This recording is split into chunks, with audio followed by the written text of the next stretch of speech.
Well, thank you guys for joining me here at Derwent London for another Snug sessions. Hopefully everyone is very snug right now. We have the incredible Helen from Derwent London. We also have Matira, a name that I really, really love, from the Young Westminster Foundation, and Oyin from 2 to 3 Degrees.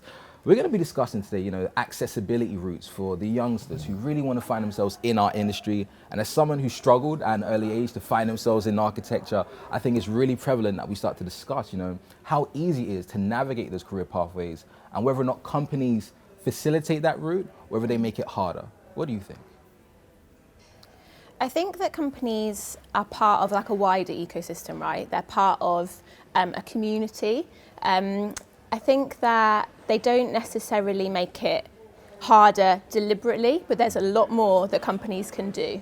But there's a lot more that all of us can do, right? So I work for a charity called Young Westminster Foundation, as you mentioned, and we're all about cross-sector collaboration. We're all about bringing people together around some of the greatest challenges that young people are facing growing up here. So whether that is employability or mental health or serious youth violence, it's bringing people together because more people together around an issue means there's more innovation, there's more ideas. So I think that companies recognising their role within their community is what's really important. There's this African proverb which says it takes a village to raise a child, and that just really sums up, I think, the role that all of us have in a community of saying, like, young people are really important, their futures are really important, and how can businesses be working alongside youth clubs, youth organisations, schools, young people themselves, parents, and other businesses to be creating opportunities. So yeah, I think it's seeing businesses as part of a whole is kind of the important thing. So what do you think the youngsters nowadays want from their employers, that want from their job? And also, do you think in some ways there should be like an evolution to continually match the standards that youngsters require? I think that we've mentioned it already, but listening to young people is the key in all of that, right? It's saying, what is it that you want from your workplace? What is it you want from your life? What are your ideas and your hopes? And listening to that and responding to that is really important. So that might be around the type of job, it might be around the type of career, it might be around the kind of pathway into studying. So listening is really important, and employers and youth organisations and schools should be listening and doing that groundwork. I think employers do have a responsibility as well for recognising the challenge that young people have faced during COVID. So more young people have lost their jobs than any other age group during COVID, and a third of those who lost their work during the pandemic have returned to more insecure work, so like 0 hours contracts, less high quality roles, and young people are explaining kind of this kind of insecure work isn't necessarily the work that makes them feel great. Right. And so listening to that and saying, what have young people experienced? What are they telling us? What can we do to be creating good, high quality jobs that are supportive and really supportive of young people's well-being is really important for employers. Yeah. I think as well, like the same way, going back to like the COVID kind of conversation, the same way that employers are thinking about their workforce, it should be the same thought for young people. Like, we want to get back into work, and offices want to get us back into work, so how are you going to change and adapt that for your existing workforce? And that should be the exact same like mentality for young people, like getting them into employment in the same way that you would want to have like a more diverse and inclusive talent pool. That should be the same for young people. Like, what's your application process like? Where are you looking for jobs? And I think expanding that shouldn't be limited to young people, because like they're talented, they're hungry and desperate for work. Like, you're saying all those statistics, and it's not just statistics, those are like actual people that really want to work and don't have access. And we hear a lot about like transferable skills and like focusing on that in order to like gain young people into your workforce. So I think like it really is important to think the same way for your existing workforce for young people, so that they do have access into these roles.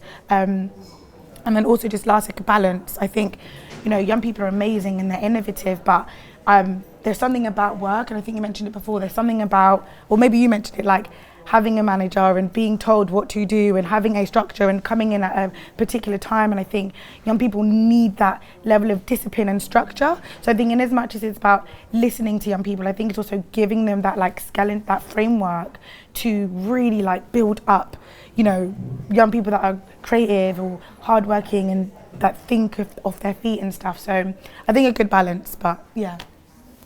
I think, you know, for all of the workforce, the pandemic changed what that workforce or that landscape looks like for all of us, and we all had to massively change how we worked.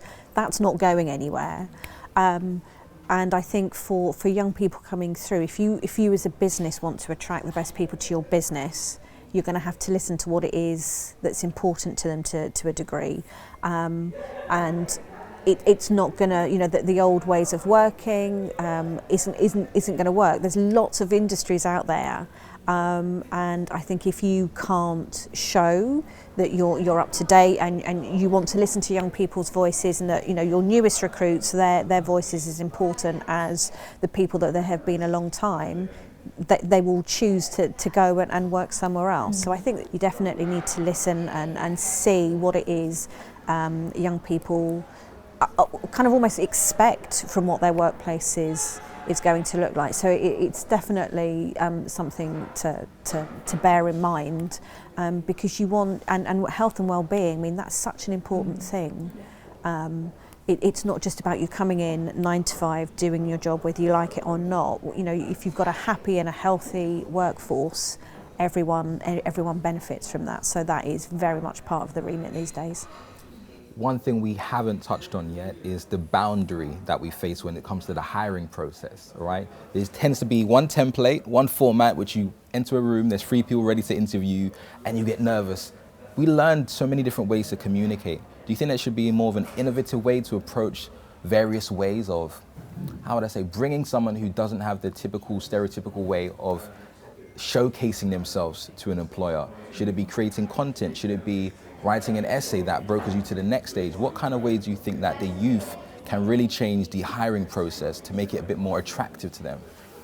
I would flip that question and say it's not actually on the young people to do that, it's on employers. Okay. And it's on employers to have open, inclusive recruitment practices that mean it's not just a kind of a talent pool which looks the same, has the same experiences, has the same education, has gone to the same universities. It's opening that up and it's saying, how can you be, you know, working with programs like Mastering My Future and having potentially a work experience offer if you've been part of a program and you've come in a slightly different way. Can you be adapting your kind of recruitment questions? Can you be, you know, in sharing questions beforehand if you're doing interviews? Can you be setting tasks? Can you be working with organisations who know young people best and saying what would work better here? So there's so much out there in terms of more inclusive recruitment practices.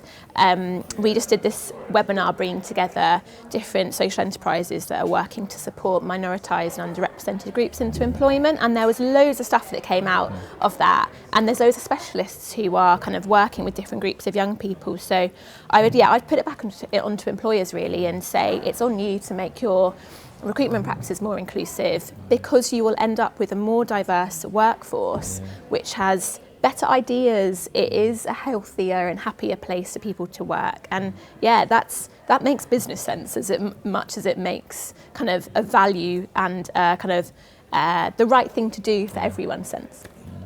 And I think there's this organisation called Multiverse, and we work quite closely with them now, but before, when I was working with another organisation, my young people were applying for jobs through Multiverse, and they had to upload some questions about themselves and also a video. And I was like, this is amazing, because like, what if you're not good at expressing yourself, you know, via like, you know, typing or text or whatever, and they give you the option to do both, because obviously then you also might not want to do a video, you also might want to do you know, text. And I've like seen other like recruitment processes, and they're like, one of them for an ad was like, how would you make a cup of tea and make it as creative as possible? And I thought, that is the sickest question ever. Like, I'm sorry, but I was like, that's so great. Like, if you work for an advertising agency and you don't want to like tell me about it, like you're drawing something out of people in a different way, of a young person, and getting them excited about interviewing, like that process. And I just think that you get the best out of people, like you're saying, like you get the best out of people when you're thinking about the person that you want to attract. That does take time, but that time is really important. So yeah. Yeah, I mean, I think Derwent London have done an awful lot recently in the types of recruiters that they work with, pushing back sometimes if they've seen it's the same kind of CVs, etc., that are coming through the door to say, actually, no, try again. So I think that's really encouraging. I mean, there's so many creative ways to see whether someone can offer something to your company that you don't already have. There's something about, a lot of companies talk about, are they the right fit? And there's something around, well, what do you mean by the right fit? By right fit, do you mean the same as we've already got? Or do you mean right fit as in, that's the bit we're missing, that's the thing that we don't yet have, but can you imagine if we brought that into the game, what could that do? So I think there's something definitely there to challenge those stereotypes or traditional ways of recruiting, and also for young people to get more experienced in being able to come into a room, or a video, whichever way it is, to say, this is me. And to, I think we've all done it. You've all been into an interview and you find yourself just saying what you think that person wants to hear because you just want a job. And then you find out you're miserable or you're not the right fit, and then what do you do? So I would definitely say there's got to be some more authentic ways out there to recruit young people into the business. So what would you say the importance of work experience is for the youngsters wanting to get into these industries? I think it's about not only getting an understanding of what jobs are out there, right? So you could walk past this building and not have any clue all the hundreds of different jobs that are taking place behind the kind of walls and behind the amazing architecture. So there's something about discovery. There's something about feeling like you can see yourself maybe in a workplace, and there's something about as well, I think, being inspired by others and being kind of mentored or being supported by whoever you're taking part in that work experience with. We're not taught to speak in school, or I wasn't, all right? We're taught English, we taught how to write, but when it comes to learning how to negotiate, learning how to, discipline our ego, when it comes to someone telling you what to do, because it's fine in school to some degree, but some of us want to be in that entrepreneurial boss role. My question is, work experience is great because it gives you that soft launch into a new environment. But what about someone like me who went into work experience and felt like it was so limited? And I kind of forged a career path down that route because that was the only entry point I had into the working environment. Do you think there should be more of an innovative model to meet the standards that young generation may have for working now? Because they may go down one route, it might be architecture, then they think, this is not me, I want to be an actor. Should they diversify how many job experience or work experience they could have in a year or two? What do you think? We're no longer encouraged, and rightfully so, to be siloed into, once you've committed at 18, 17, those are your A-levels, well, that's your path, that's it, until you retire. Thankfully, those days have gone. That's going to be your path, and whether you like it or not, just be grateful you've got a job, you get paid at the end of every month, and that's it.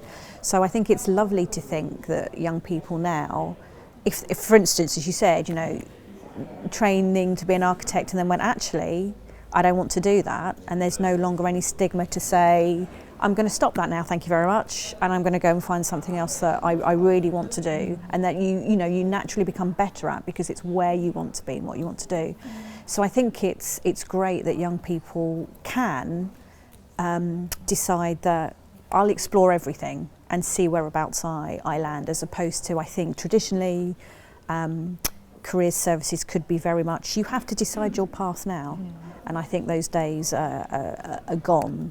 But then that does mean, young people do need to experience as many different workplaces as possible to see it again, to see where they're going to land.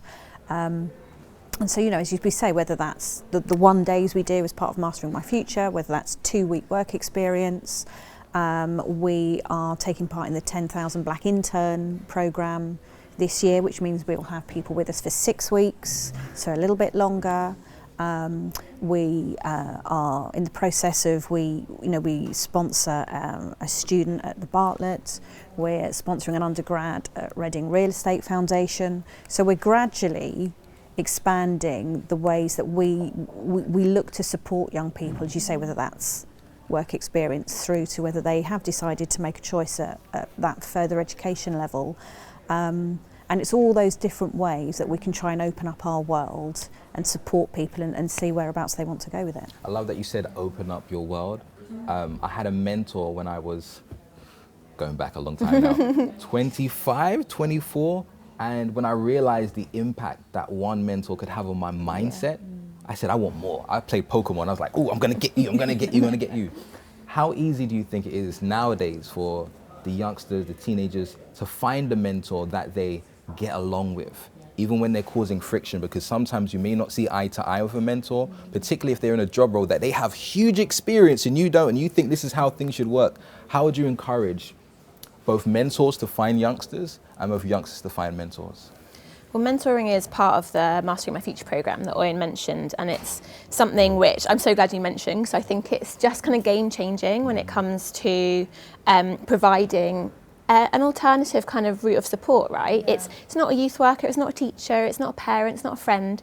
And the relationship that you hear between mentors and mentees on the Mastering My Future programme is just so inspiring and amazing. And there's part of youth work which is meeting young people where they're at, and I think mentoring really does that. It's like, I'm going to see you eye to eye, I'm going to meet you where you're at, I'm going to listen to the things that you want, whether it is something really small like, I'm feeling kind of underconfident in my biology lesson, or I want to get this job, or I'm interested in, learning this new thing. And that mentor really spends time understanding what that young person really wants, and will be developing those kind of small goals over a period of kind of weeks and months and building up to something, which is really about meeting that young person with what they want. And that's probably what you found, right? Is it's not about what the mentor wants. It's building that relationship and fostering it. And definitely, I think for young people, it's looking at opportunities like Mastering My Future, or through schools or youth clubs that are offering mentoring. And for employers and employees, it's finding out whether your organisation is offering those extra opportunities. And if they're not, asking why not, asking why there aren't these extra opportunities to get involved in community organisations or the extra stuff. And actually that adds loads of value for employees as well. What we hear from some of the employers who've been part of the mentoring programme is that they've learnt so many new skills from working with young people, from building that relationship, from thinking a bit differently, from stepping outside of their comfort zones. So it's not just a one-way relationship, it's massively a two-way relationship, and everyone is kind of experiencing something quite positive from it. And I think mentoring is something that is part of the GLA's New Deal for young people.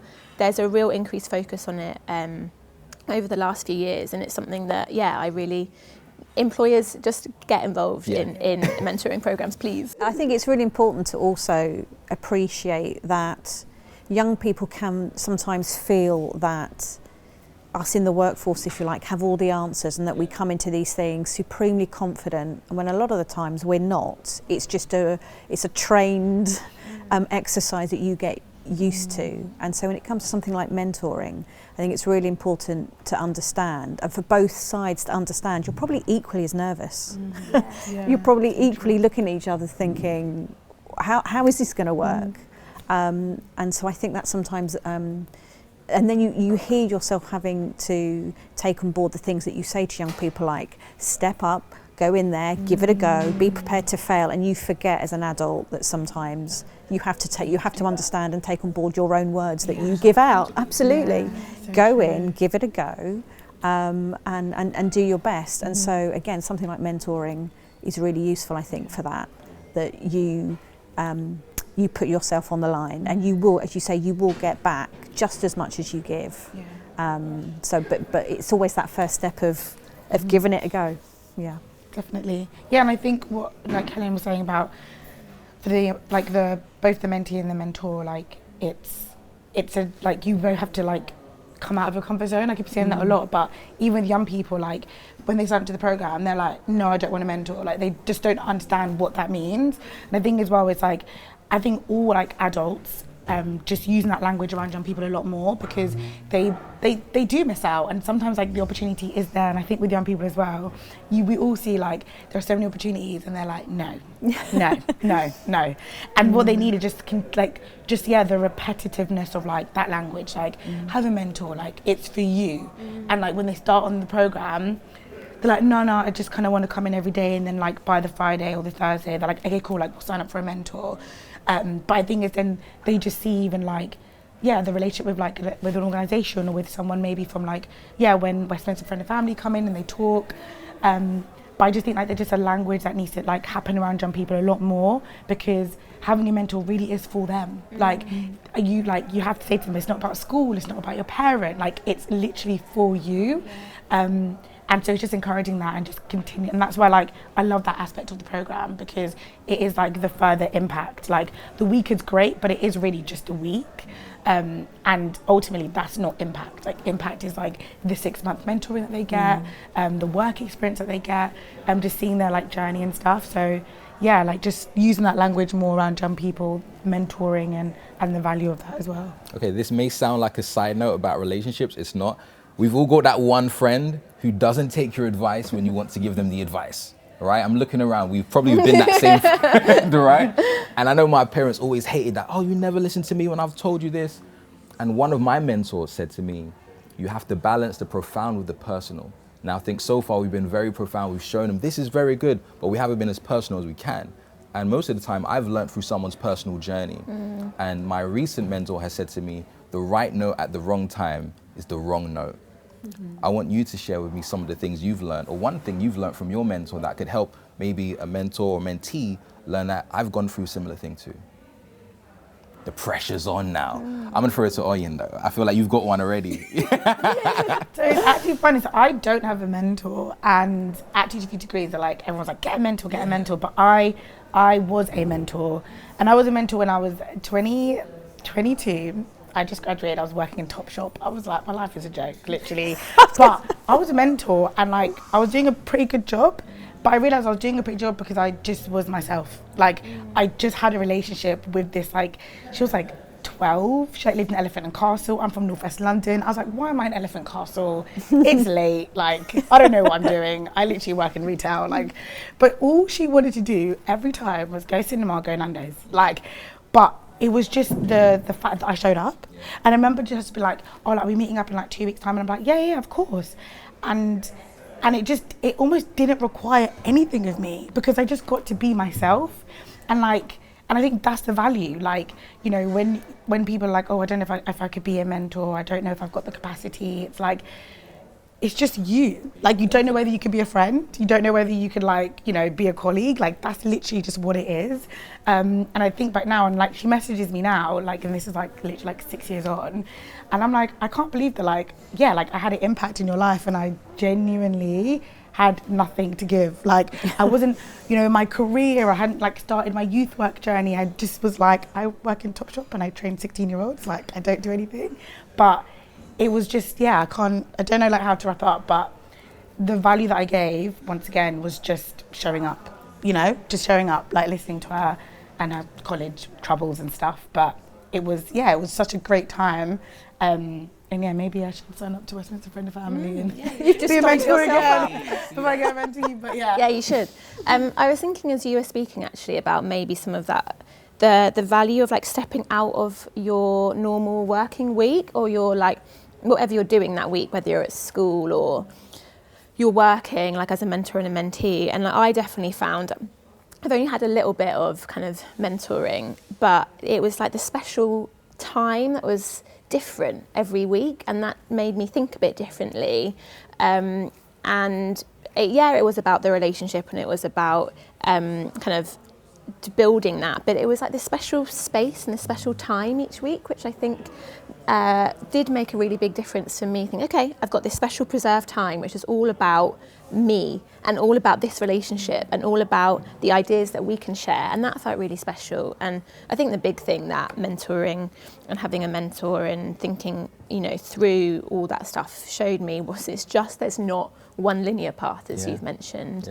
It isn't just this is a dream job and this is how to get there. It is all these like ups and downs and sideways routes, and things go wrong and things go great, and that's so okay. And that through having spaces to kind of explore that in quite a safe way with someone that you feel connected to means that hopefully some of those bumps feel a bit easier.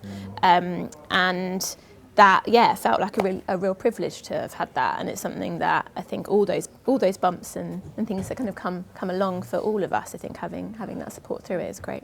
I think if I didn't have a mentor at school, and I think if I'd had the confidence as well to have signed up, I mean, not that things like mentors really existed back in the day, but I think it would have been of huge help, because you don't have, sometimes to speak to someone that is outside of your normal bubble is all it takes to open up. If I think about my older daughter and the things that she will share with a friend's mum that she wouldn't necessarily share with me, it's incredible what a little bit of distance can do, and you can get a greater sense of perspective because you're speaking to someone outside of your normal setup. I think it goes back to people feeling like they have nothing to offer, and it is as simple and yet as complicated as that you feel it's too complicated, I don't have any experience, and yet it is as simple as saying, oh well, when I was your age, or have you thought about, or why don't we do this, or actually not talking about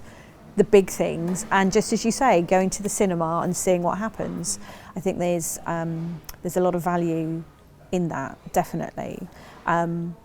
And it's great to have someone like that. I've got a work colleague who I will always go to and speak to, and you always feel so much better after you've done that by sharing it and seeing what they say, whether that's sympathise or say, have you thought about looking at it a different way? They haven't said you're right or wrong, they've just put a different perspective to something, and you always come out of those chats feeling a bit better. So I definitely think it should be part of every young person's experience, whether that's school or college. We've touched on so much today. Honestly, we've touched on a lot. Let's say I am someone who finds it hard to digest big chunks of work. What would be the bite-sized takeaways that you'd want companies, employees, and also youngsters to really take away from our conversation today? Bite-size as well.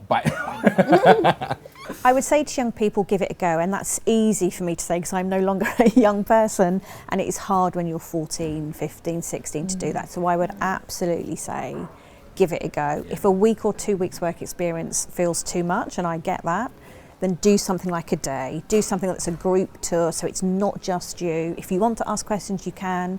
If you just want to be at the back, that's fine, but you are still taking part in something, and you will start to formulate ideas. And for businesses and for people, I would say again, give it a go. Everyone that helps me organise things with 2 to 3 degrees in terms of these tours, at the end of them, they always say, oh, that was good, I enjoyed that. You can see it on their face that they've found it a worthwhile thing. So that's what I would say. It's a hard one, isn't it? Because you've talked about so much, and there's so much that my summary is probably going to be like 10 hours long. I think for young people, it would be ask questions. I think there is something about learning what is behind this building that we're in. It's about finding out a little bit more about the person that you're sat next to. It is, asking your youth worker about their journey into youth work. It's if you're taking part in a work experience placement. It's asking questions and if you it helps build some confidence. The practice of kind of building relationships through asking questions. You're finding out a bit more about the world around you and the opportunities that are out there. And also you're helping kind of formulate what are the things that are important to you. So we talked about meaningful workplaces and like really high quality jobs, and finding out all that stuff about what's important to you is what's key.